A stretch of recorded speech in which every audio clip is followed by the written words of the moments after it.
Today's question of the day: your favorite series besides Pokemon? I'm pretty sure I have butchered this question before, but yeah, I want to hear it again. Your answer, your favorite series besides Pokemon. Let's go straight to this match. This is gonna be a match against Molly, I believe it's called. He's gonna lead off with Politoed. I'm gonna lead off with Venusaur straight away. Go for the Sleep Powder, make the Politoed useless. Because in total respect, I don't know how you look at it, Sleep Powder in the 5th generation, but I look at it as an uber move. Because resetting the sleep after a switch out makes pretty much other Pokemon useless after they go to sleep, as long as you really hit them hard, so they don't have the time to wake up. So I'm gonna switch out to Raikou, predicting him to go to his Tentacruel, predicting the Giga Drain or Lead Seed. That would have hurt me because of Tentacruel's ability, but unfortunately for me he goes to Gliscor, which really isn't unfortunate because I sub as he protects, scout me a little bit. I don't show him the hidden power because I over predict, and yes, that actually pays off. Hidden power on the next turn, take him down. He should have seen it coming anyways, because I would have never sub against a Gliscor without having the hidden power, because other moves just don't hit Gliscor all that hard, and he should have known that. But I guess knowing that I can easily start setting up, he just didn't want to risk it. You know, his team is kind of weak to Raikou. I'm gonna Calm Mind away, knowing that now he's specially orientated, his Jirachi. I can easily deal with it, but unfortunately for me he gets a crit, and this is really gonna screw me apart because Raikou may actually get a sweep at this point. His team is really weak. He's got a Gyarados, a Sucker Punch, Sucker Punch, what's it called? Wow, I totally forgot his name. Who gives a damn? Toxic Rogue. And yeah, you know, with a crit that really screwed me apart, because as you can see, Sahik did not break my sub after another one, because crit does go through the special defense, and that is why I did that much. But judging by the damage and crit not taking me down, it does give me knowing at least fewer information, such as this is running defensive spread. So I'm gonna switch out to Skarmory, hoping he's just gonna play it safe, but unfortunately for me he's just gonna thunder away, knowing that if I do switch out on my Skarmory, he's gonna get badly damaged. Now unfortunately for him, I'm running specially defensive, so good for me I did not get the paralyzation. I do switch out, hoping he's gonna thunder again. You know, it's kind of weird. He may predict, but he actually goes for Stealth Rocks, predicting my switch again, knowing that another thunder may actually kill down my Skarmory. He's gonna switch out to Politoed.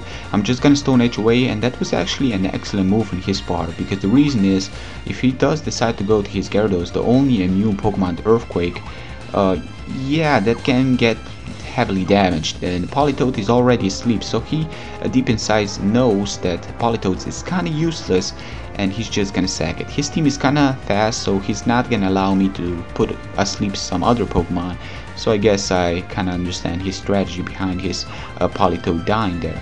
I'm gonna go to Skarmory, as I did take him down with a Raikou. I know he's not gonna switch out that Politoed of his, as I said, you know, Death Water, and I wasn't standing at the HP to make a sub with my Raikou, so that was kind of unfortunate. Or maybe I just did some math fails, and maybe I'm just wrong, I don't know. But Skarmory was a good switch against that Toxic Rogue, because Toxic Rogue cannot take me down, and I can easily roost away, so it's a good helping hand. He's gonna, I believe he switches out to Jirachi. I'm gonna Whirlwind, as he actually over predicts Hidden Power Ice, predict my Marowak again, and I did predict that coming. I was thinking that he's gonna over predict my switch to Marowak, predicting the Thunder, because Sahik isn't really gonna do much, and other moves aren't really gonna be a threat to me.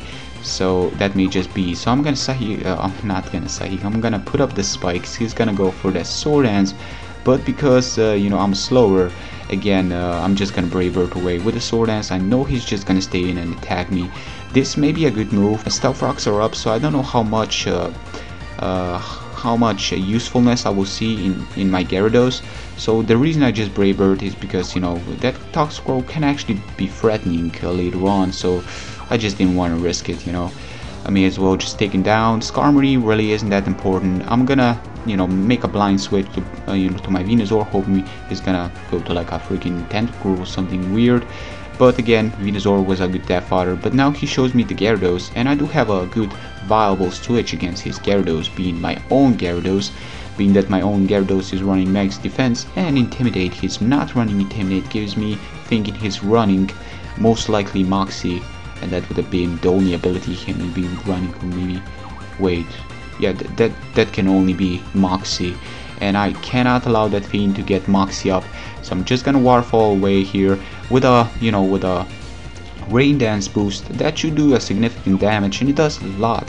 He is running this weird set. He's running Paraflinching with Bounce. Now Bounce can get paralyzation, so I'm really not understand the logic in using T-Wave and Bounce at the same time. I guess I kind of understand, but again, if you're using Bounce, you may as well absorb, well, you know, abuse the Toxic Spikes coming from Tentacruel. He knows I have a Venusaur to absorb the Toxic Spikes, so that's the reason he's not putting them up in this match yet. And you know, I'm just gonna rest away. Don't want to risk the para, because I know para tend to happen a lot in my cases. I'm really lucky hitting with Toxic, because majority of times with checking out other players, they do tend to miss a lot of time, especially with 90 for some reason, but I never miss with Toxic, which is weird. Like I have missed like twice in like 5th generation.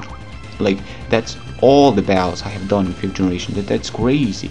But he's gonna switch out his Jirachi. Unfortunately for me, I get the rest, and I'm really unfortunate, just unlucky with Sleep Talk. Majority of times I get the rest more than I get offensive moves. I would have really loved to see Waterfall or at least Dragon Tail, but unfortunately that did not happen. Now I know he's not gonna, you know, risk it. He's just gonna thunder away, knowing that everything on my team is just gonna get badly damaged, maybe even paralyzed in advance. But this Venusaur is gonna be a Death Fodder, plus no reason for me to switch out to anything else.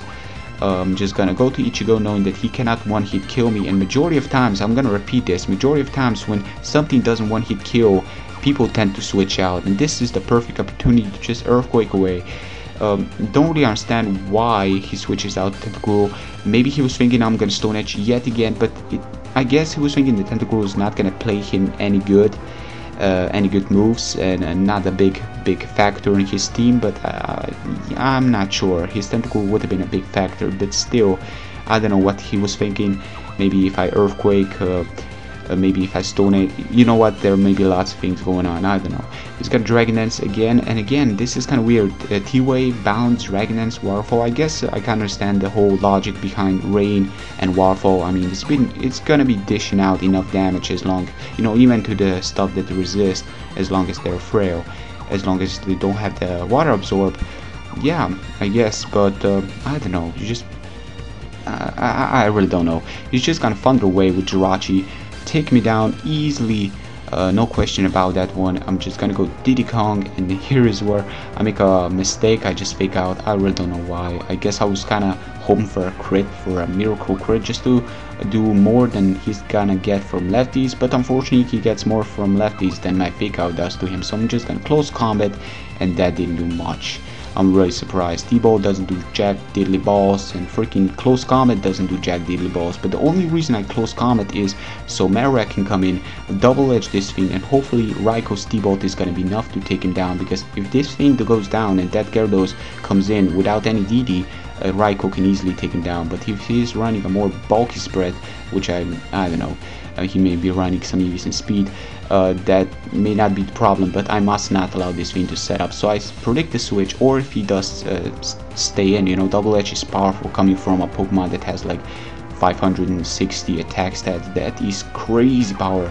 Spikes are gonna do its toll. He's gonna go for hidden power, and I tell you guys right now, if you're running Marowak, if you don't have a baton pass with speed boost, run him with max HP. This thing tends to survive at least 2 moves and kills 2 Pokemon at a game, and majority of times when people don't take him down in one shot, they tend to switch out to walls, and it does like near 50% damage to a max defensive Slowbro on the switch. That's crazy. But yeah, Jirachi is gonna be taken down, and that was Marowak doing some work. Guys, I hope you've enjoyed as well as I have enjoyed. Good game. Mully, we'll leave his link in the description. He's making a return, so go check him out, you know, show him some support, and answer the question. That's gonna be it for today. Till next time, take care folks.